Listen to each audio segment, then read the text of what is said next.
It's 8 a.m. We're already back. The fire's lit. It's 15 degrees in here, which feels actually quite toasty next to what we've been living in for the last week. I need to bring the thermometer with me the next time because it must have been a high of 15 if I could get it that warm. Honestly, it feels downright toasty in here. Anyway, it was good. I got so much done. I knew when I designed this house that I'd only be living in it part-time, at least for the next, 5 to 10 years. So it's designed to be able to stay warm and heat up quickly. It's also, on the counter side, designed to stay cool in the summer. There's a natural air passageway that's been created with windows. It'll be interesting to see what it does this summer. So this is my first full winter here with the place closed up and all the proper windows in. It's just, I know I've said it before and I don't want to be tiresome, but it's really exceeded all expectations.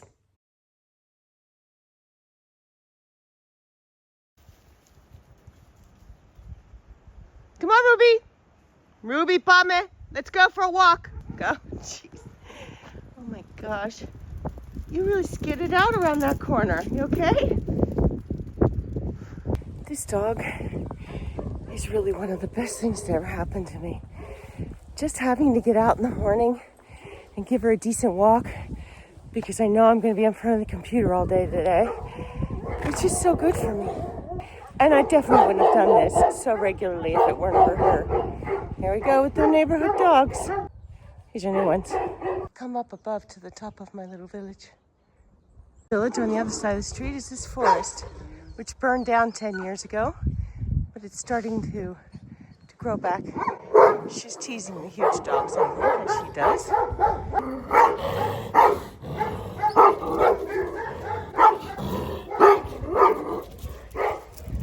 Definitely not scared.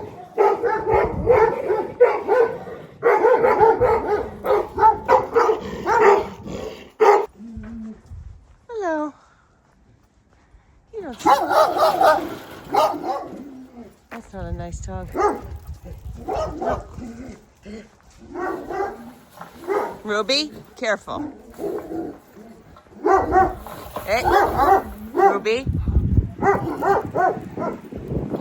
Ruby. Come on, Ruby. Ruby, come. She's such a cheek. You are such a cheek. Come on. Come on. Hey, Ruby. That was exciting, huh? That was fun, huh? Yeah.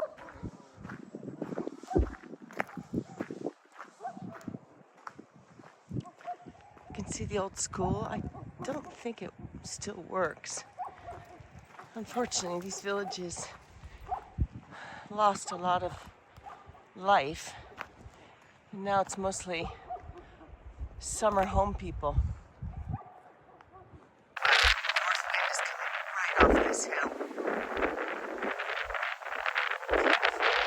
I'm so excited I get a full day inside, tucked in with the fire. And the floors on. I'm just doing some video editing for the video you're watching now. Yay. This is my kind of Saturday. These are the first ever prescription sunglasses I've had, and they're excellent. They're Polaroid, so they really don't even change the color at all of what I'm looking at. They just ease the eyes up. Oh, what a relief. So you're going to be seeing a lot of them. If you look up close, you can see my eyes. That's part of the thing. In person, the lenses are quite lighter than they look now. I love this loop. It goes up and down, but it's pretty much on the same level. It reminds me of the workout you get with a stationary step machine. I used to do a lot of that in my 30s. I'm basically on the same level during the whole walk, but then it has these dips and valleys. give your glutes a bit of a workout. Huh, looks like there's another one of these random sinkholes from the mining industry. The caterpillar nest is beginning to open. They're just starting to come out. They'll drop down and, what do they call them? Procession caterpillars? Pine trees are packed with them. Well, it's March 1st, so it's time to make a Martie's. I must have red somewhere. Oh, here we go. This year I'm just gonna do a simple red thread. No white.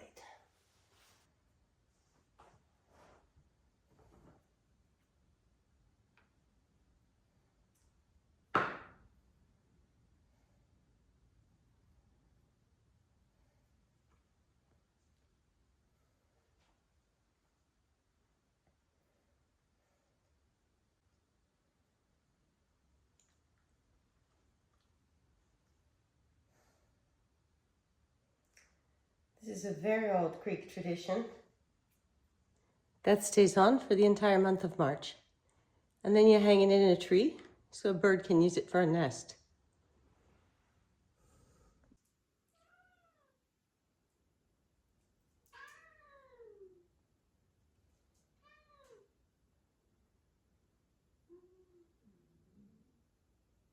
She doesn't want to play. Okay, sweetie? Okay? Okay. Attacks her. Calm down. You okay, Dickie? I'm talking to you, Ruby. You're the one that's bugging her. Leave her alone. She likes to sleep in the morning.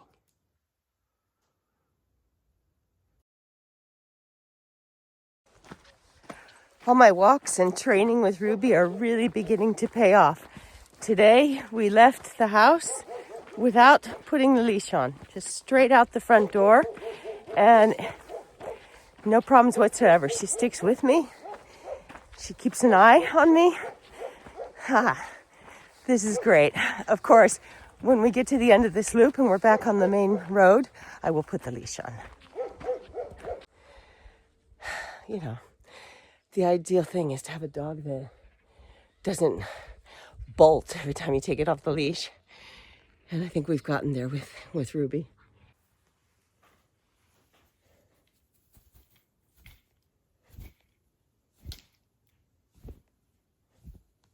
I was looking for candula, but I didn't find it, unless this is candula. It doesn't look like what I see online. And then there are these, which at the beginning I thought these were candula. So I started picking these. Anyway, I don't think these are anything, but I'll look them up and see. This week I'm kind of in limbo. My next court case is in 6 days, next Monday. And I'm collecting a little bit of paperwork for that, but we're mostly prepared. I'm just laying low, trying to spend as little money as possible, because this time of year is always a little bit tricky before the season kicks in. Anybody who works seasonally on the islands knows what I'm talking about. Ruby has to make every single dog fall in love with her, even the really vicious ones. Look at this. These two, they've been looking at each other for days, so I've just put Ruby up there, up close and personal.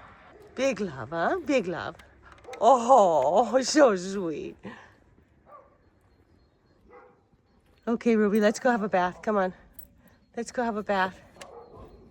Oh, I think this one knows what a bath is. Ready? Vamos. Boop. Good girl. See you later, sweetheart. Oh, you're so nice. We recently learned that she can squeeze under gates and go visiting. Not in this one, though. Not yet. Oh, I'll never get her back if I let her under this one. Come on, let's go. Let's go. Let's go. Come on, sweetie. I know. Let's go. She will need to have a bath. And it's laundry day, so I guess I'm taking the couch covers in. You need to go out. It's beautiful outside. Highly recommend you go out now. Uh-huh. In just a little while, Karen's going to start vacuuming. So you're really going to want to go out. Yeah. Bravo. Good girl, Dickie. The thing about Dickie here is she's been with me through it all. So in the house renovation, when there was still no roof, which went on for a year and a half, 2 years, when there were no windows and doors and things were just barely blocked up, I would come here to work, and I stayed at a friend's nearby, a neighbor friend, but I didn't take Dickie with me there because she has a dog and cats, and it just would have been too disruptive for everybody. So Dickie stayed here. And every morning when I'd come at 6:30, 7 a.m., here she was waiting to be fed. But I know she didn't have an easy time. I know there were a lot of cats that were trying to push in on this territory. I know it was quite tiring for her, but she was such a good trooper. And I really feel like as much as I'm enjoying this space, now that it's comfortable, she is as well, if not more, because she had more hardship here than I did, to be honest. She had more hours of it. Isn't that right, Dickie? Dickie Joe? Yeah. I mean, when I think of some of the circumstances that this cat had to deal with, and sometimes I watch her walking around and just kind of looking around. Does she have a memory of what it used to be? Why wouldn't she? It was hundreds and hundreds of hours that she spent here. While I'm talking, this one decided it was time to dry clean herself on my other couch. This house, this dog, everything needs a really good clean.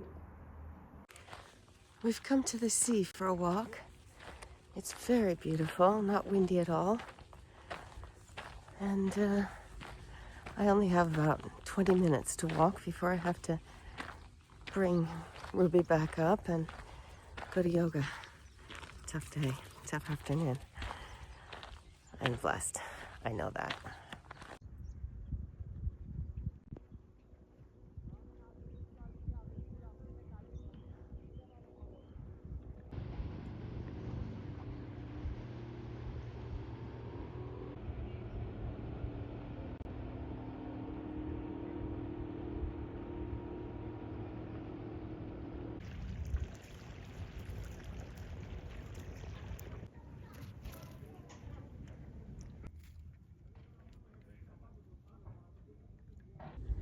You're so cute. You're going to have so much fun on the beach this summer. I can see that. Here's the Marcie coming from Kea.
Good morning. We're on our morning loop. I woke up this morning feeling extraordinary. I did a restorative yoga class last night, which was particularly good. And I also have been forcing myself to eat animal protein, meat in particular, which is something that I really have trouble with. I've had trouble with that since I was an infant. But I can see that with my skin, all the things that I normally eat are off limits completely. Even ferments, but I'm not giving up yogurt. Anyway, all the things are off limits. So the one thing that it does leave is meat. And apparently animal protein is really, really beneficial when you're trying to build new skin. So I bit the bullet and I started with, of all things, buffalo meat. I don't know why. I saw it in the market and it looked clean and lean. And I just remember hearing good things about buffalo meat. I think it's free range. Anyway, I'll have to look into that. But it was gross. I hate meat. I'm also not allowed to eat tomatoes, so I couldn't mask the taste the way I usually do with a good bolognese. I did something with sauteed mushrooms and onions. It was still meat. So this is interesting. It's weird that the thing I hate the most is the thing I need the most. It's sort of counterintuitive. But for the time being, I'm going to go with it. And I'm just going to look into different ways of masking the meatness of the meat. The only one I can handle is mince, is ground beef. There's no way I can eat a steak or a pork chop or a lamb chop. There's just no way. I vomit every time. And that has been happening since I was an infant. So I make pretty damn good Soutzoukakia. I'll put the recipe in the description just for fun, especially for the non-Greeks. But yeah, my Soutzoukakia is not bad. I learned from a Greek, obviously. Aside from that, yeah, I don't know what else I did differently that has caused me to feel so invigorated this morning. But I'm going with it, and I'm going to stick with what I'm doing, which is this intensive yoga every day almost, and meat eating. My favorite kind of day, clear and cold.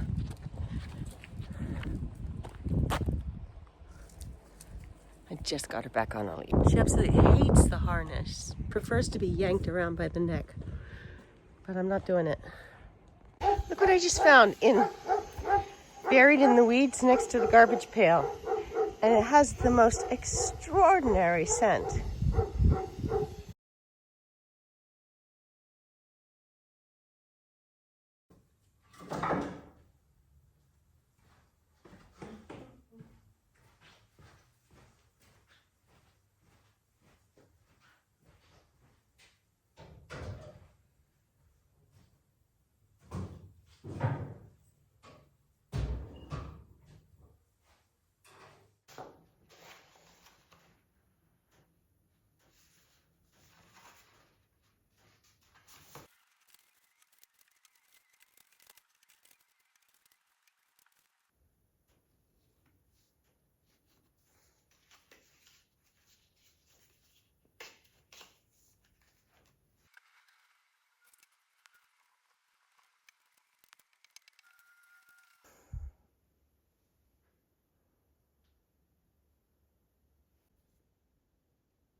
That's a nice way to end our Sunday walk.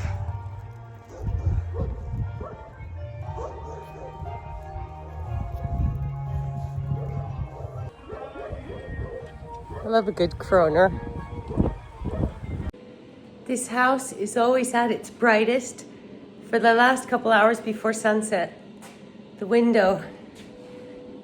windows facing west just bathe the whole room in light. During the morning, it's not nearly this light in here. These two are always next to each other and always bickering. I think we have a bit of sibling rivalry here.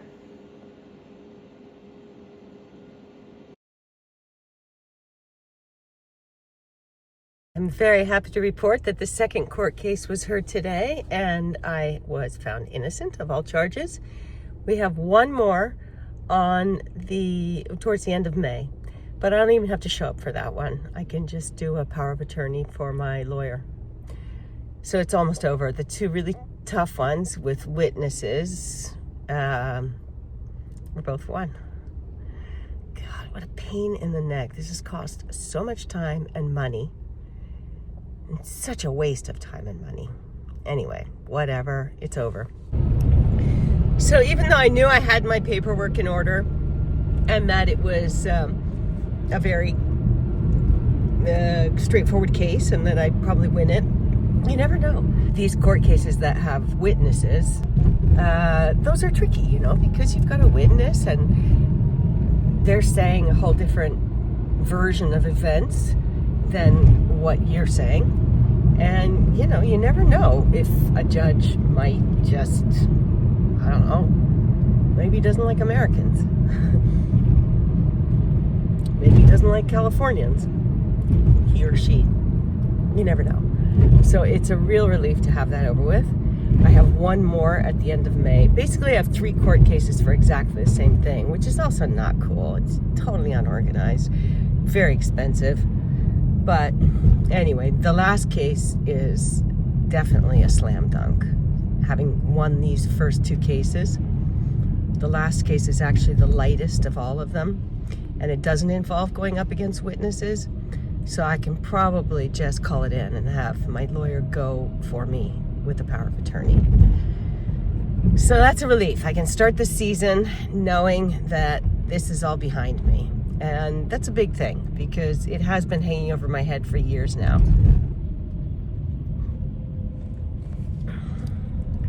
And it's a good feeling. It's good to know that, yes, okay, there was a mess up in the house and, you know, some things were not done the way they should have been done. But as soon as I found out what was wrong, I corrected the mistake. And I'm just so happy that I'm at the point now where I'm living in the house. It's super comfortable and there's no legal mess to leave anybody. I have a very, very acute awareness of my own mortality. And there are reasons for that. The first one being that my father dropped dead very unexpectedly when I was 17 years old. So that was a huge life lesson. And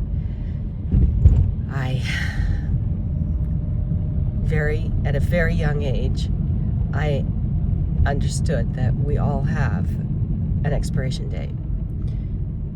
And then having gone through all the health issues I've gone through, especially cancer, there's nothing like a good case of cancer to make you aware of your own mortality. So I'm very aware of, well, I just kind of play the mind game on a regular basis, not every day, but at least once a week. It occurs to me, okay, if I drop dead today, is everything okay? Is everything, you know, are my I's dotted and my T's crossed? And am I leaving some kind of financial mess for anybody? Do I have any debts? No. Do I have any outstanding court cases? No. You know, all of these things really matter to me. I want to know that I can drop dead any moment and everything will be just fine. And it will be just fine. I know that too, which is a wonderful thing, not to be afraid. So that's it for the court for now. And I, again, appreciate you not getting into the comments about my neighbor. You guys were all so good last time that I asked you not to do that.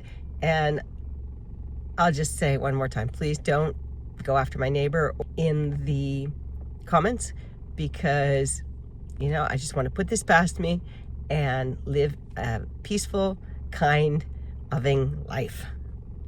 I was superstitious this morning and I put on the same jacket that I won the first court case with. I figured if it worked the first time, it's going to work the second time.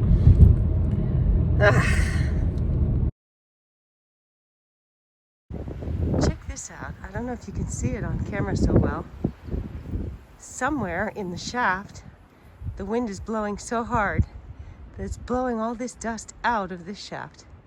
Oh, it's crazy. I would love to go down there and see what's going on. At first I thought it was a fire, but it's dust. dust from the bellows of the earth. Oh, I love this mirror here. It's so nice just to be able to glance at yourself right before leaving and know that everything's kind of in place.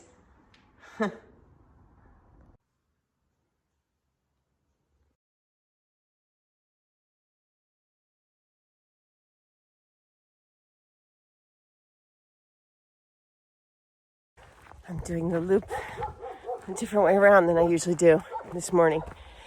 I just wanted to talk about Ruby a little bit. You know, it's so weird that she just dropped into my life in the end of October 25.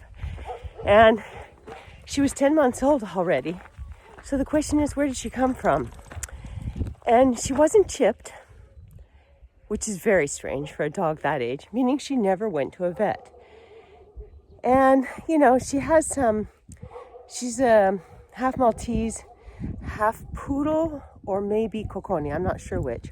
I think probably apricot poodle or apricot Coconi. But anyway, she has some, you know, markings that aren't perfect. Her eyes are kind of woggy. One is very dark and shadowy. I think they call that a dusky eye, and the other one only has partial outline. She has some strange coloring on her ears, blue-gray, and she's got a strip of apricot coloring on her back.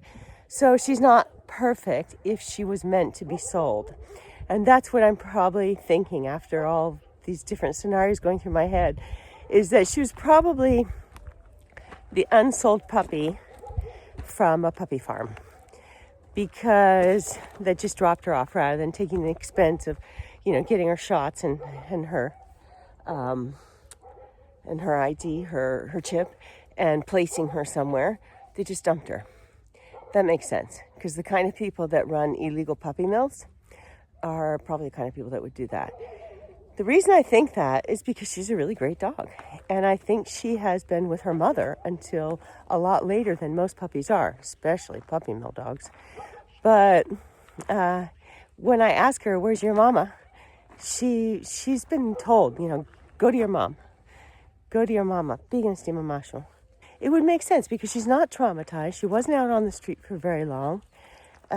She's completely house trained when I found her.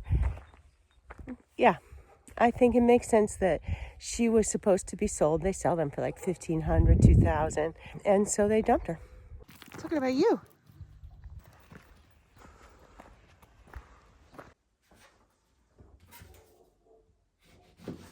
I really love this machine. Nowadays, they don't make them so simple because you can easily get your fingers caught in it. It is quite dangerous. But this thing brings back so many memories. I had this in my Mexican restaurant, and it did about 10 years service there. Well, 9 years. I opened the restaurant when I was 26 years old, Mexican restaurant bar, with a formula which wasn't yet used in Greece, where you were encouraged to come and hang out at the bar while you waited for a table. There weren't many tables, 15 in total, and they got filled up really quickly. Like I said, this thing brings back some crazy memories because we made a killer margarita, and people would come from far and wide for our margaritas. And one of the basic steps in making margaritas the way we did was using fresh lemon juice. So we would have these lemon squeezing days where we'd squeeze liters and liters and liters of lemon juice. And then we'd pour them into those one-use ice cube bags. And then I had one of those chest freezers, and we laid them out and froze them, all of these ice cube bags with the lemon juice. And then when it came to making the margarita, the recipe was, if I remember, 1 shot of yellow tequila, 2 of those lemon ice cubes, 1 teaspoon of powdered sugar, and 1/2 of a shot of Rose's lime juice, and then tons of ice. That was in the blender. And it would make a really frothy homemade margarita. No margarita mix, no chemicals, nothing. Really cool. So we had just had one of these lemon squeezing days. I can't remember who I did it with, but the chest freezer was really full. Well, not completely, but it was full. And I hired a new chef, Deborah. Deborah had just come out of the British Women's Army. She was very upright in her posture. She was very official. She was a professional chef, and I was slightly intimidated by her. And we worked together for a couple days, and at some point we needed lemon juice for one of the recipes. So I told her, I gave her directions to where the chest freezer was in the other part of the restaurant, and to go and get one of these packages of lemons. And so, like I said, for 2 days we've been working together. I was completely intimidated by her.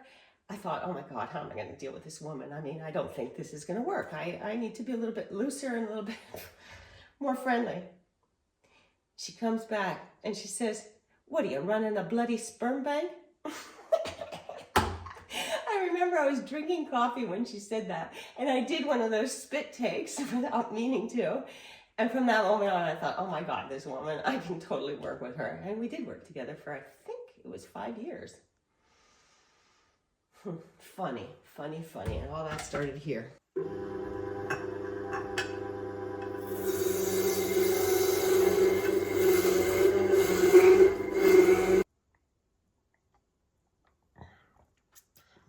is good.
Right there in the middle of the screen, and just behind there is my little farm. It's a wild iris. I haven't seen many of those this year. Here's a random uncovered cave. So we're right around the corner from my village. And this is a national forest, pine forest of Sunio. It goes down in rolling hills all the way down to Cape Sunio, where the temples are. And we're very close to Lavrio. You can hear the traffic of Lavrio.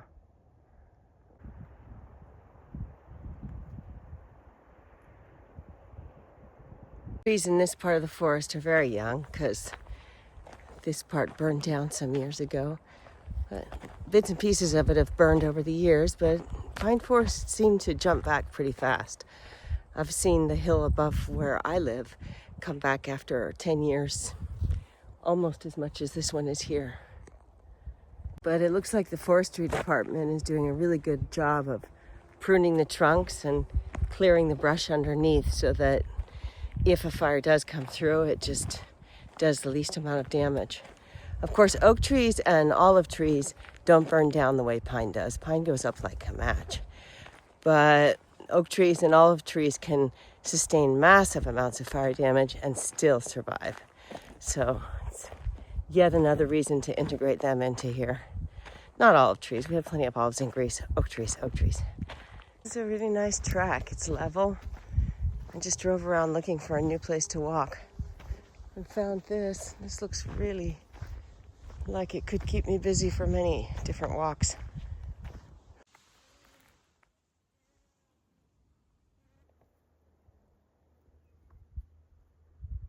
If I had a telephoto lens, I'd be able to see my house. Wow, it's a wild pear tree in bloom. Beautiful.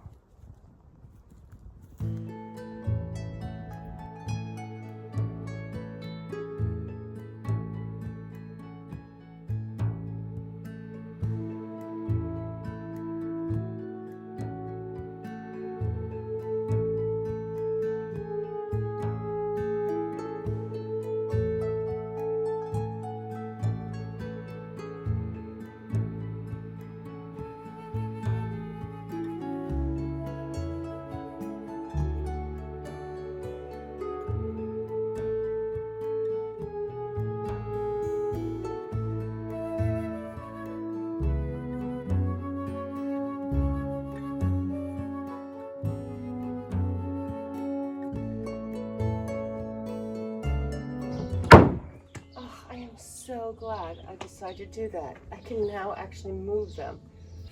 It's what we call an agaria in Greece. A job you knew you had to do for a long time, but just didn't want to do. The garden is infinitely more manageable now.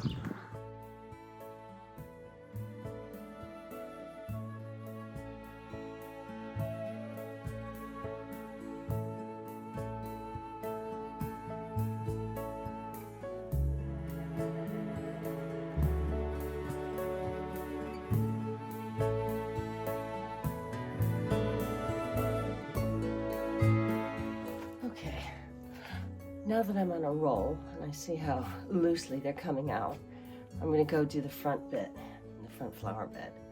Otherwise I'll really regret it. I'll struggle, whereas now it's not at all a struggle. It's super easy.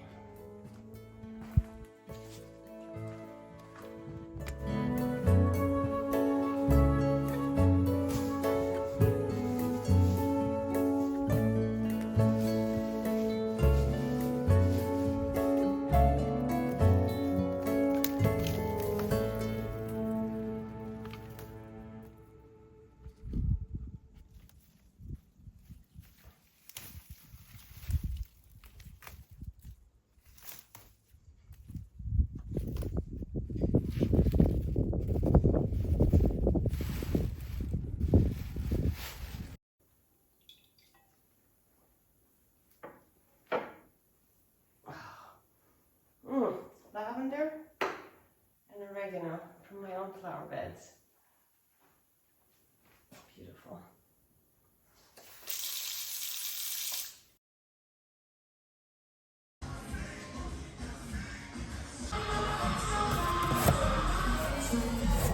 That's not bigger than I expected. Okay, once again, Scrooge delivers. Ordered this at 6 o'clock yesterday afternoon, and it was arrived before 2 o'clock today. 20 hours, unbelievable. I should get a sponsorship from Scrooge, they're so good.